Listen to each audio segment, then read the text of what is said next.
How to add your name on iPhone lock screen. To get started, go ahead and open up the App Store application on your phone.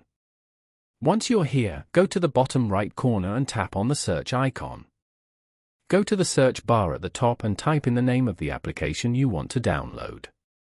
For example, any text. From the results, go to Make It Big. Then, tap on Open as shown. Over here, type in the name you want to add to your lock screen. And then, tap on the settings icon at the top left corner. Here, go to Font and then choose a font from here. After that, choose a font style as shown.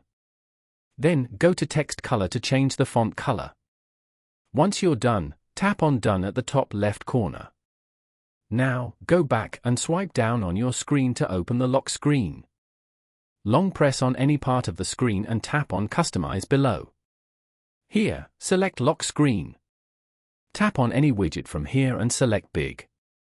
From here, tap or drag the text to add it as a widget.